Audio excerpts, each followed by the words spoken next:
ஸ்ரீகிருஷ்ண கோவிந்த ஹரே முராரே. நம்ம 48வது தசகத்தில் யக்ஷர்களுக்கு அவர் வரம் கொடுத்ததை பார்த்தோம். அடுத்து 49வது தசகம் பிருந்தாவனம் ஏகிறதுல நம்ம 2 ஸ்லோகங்கள் பார்த்துருக்கோம். அப்போ சுவாமியினுடைய பிரேரணையால் உபநந்தன்ற கோபன் நம்ம இந்த இடத்த விட்டுட்டு பிருந்தாவனம் போகலாம், அங்கே ஒரு அழகான அப்படி ஒரு வனம் இருக்குதுன்னு விட்டு சொல்கிறாங்க. எல்லா கோபர்கள்கிட்டையும் அது எல்லாரும் ஒத்துக்கிறாங்க. அடுத்து 3வது ஸ்லோகம் பிருஹத் வனம் தத் கலுநந்த முக்கியஹ விதாய கௌஷ்டீனம் அத க்ஷணேன த்வதன்வித த்வஜ்ஜனனி நிவிஷ்ட கரிஷ்ட யானானுகதா விசேலுஹு. அப்போ அங்கே போகிறதுக்கு ஒப்புந்துட்டோன்னே உடனே நந்தன் முதலியவா பிருஹத்வனம் அப்படின்ற பழைய கோகுலத்தை விட்டுட்டு உம்முடைய தாய் மேலே நீங்கள் ஏறிண்டு சின்ன வண்டியை பின்பற்றிண்டு எல்லாரும் போக ஆரம்பித்தாங்க இல்லையா அப்படின்னு சொல்கிறது இந்த 3வது ஸ்லோகம். அடுத்த 4வது ஸ்லோகம் அனோ மனோஜ்ஞ துவனி தேனு பாலி குர பிரணாதார ரதோவதூபிஹி பவத் வினோதா லபிதாக்ஷராணி பிரபீய நாக்ஞாயத மார்க தைர்யம்.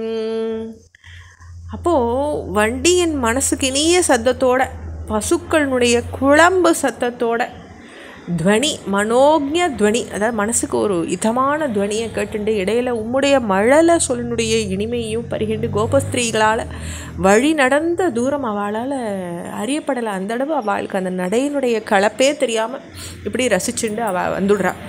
நிரீக்ஷ பிருந்தா வனமீசனந்த பிரசூண குந்த பிரமுகத்ருமௌகம் அமோததா சாத்வல சாந்திர லக்ஷ்மியா ஹரீன்மணி குண்டிம் அபுஷ்டசோபம். அப்போ ஈஸ்வரா அடர்ந்த புஷ்பங்களோடு கூடிய குந்தம் முதலிய மரங்களால் செறிந்த தோப்போட பிருந்தாவனம் ஈசனந்தத் அப்படி தோப்போட மரகத பச்சைகள் பதிச்சா போல் அடர்ந்த பசும்புல் தரையோட அழகோடு இருந்த பிருந்தாவனத்தை பார்த்து எல்லாரும் ரொம்ப மகிழ்ந்தா. அப்படி அது மனசுக்கு ஒரு இதமாக இருந்தது. நவா கணிர்வியூட நிவாசபேதேஷு அசேஷ கோபேஷு சுகாசிதேஷு வனஸ்ரியம் கோப கிச்சோரபாலி விமஸ்ரித பரியகலோகதாஸ்துவாம். அப்போ புதுசாக கட்டப்பட்ட தனித்தனி வீடுகளில் எல்லா கோபர்களும் சொக்கமாக வசிக்க தொடங்கின போது சுகாசி தேஷு அவா இடத்துல அப்படி வசித்த போது நீர் பால கோபர்களோட கலந்துண்டு பிருந்தாவனத்தின் அழகை சுற்றி பார்க்க அனுபவிக்க ஆரம்பிச்சிங்க இல்லையா. லோகதாஸ்துவாம் உங்களுடைய வயசுக்குரிய பாரியர்களோட நீங்கள் கிளம்பினீங்க இல்லையா. அரால மார்கா கத நிர்மலாபாம் மரால கூஜா கிருத நிர்மலாபாம் நிரந்தர ஸ்மேர சரோஜ வக்த்ராம் கலிந்த கன்யாம் சமலோகயஸ்துவாம்.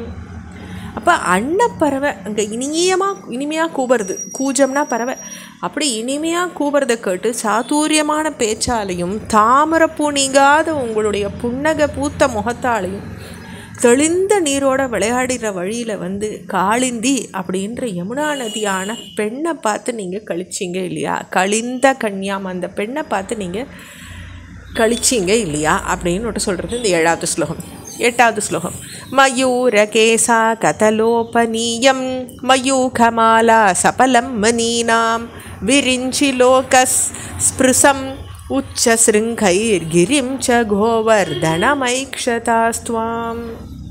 இப்போ மயூர கேசம் மயில்களுடைய ஒரு கேக்கா அப்படின்னு பல வகையான கூவல்கள் இருக்குது. மனசை கவரக்கூடிய அந்த சப்தத்தோடையும் ரத்னங்களுடைய ஒளி கிரணங்களால் பல பல வர்ணங்கள் பிரகாசிக்கிறவராகவும் சுவாமி இருந்துட்டு பிரம்மலோகத்தை தொடர்றது போல உயர்ந்த சிகரங்கள் கூடமான அந்த கோவர்தன மலையையும் சுவாமி கண்டு கழிச்சார்.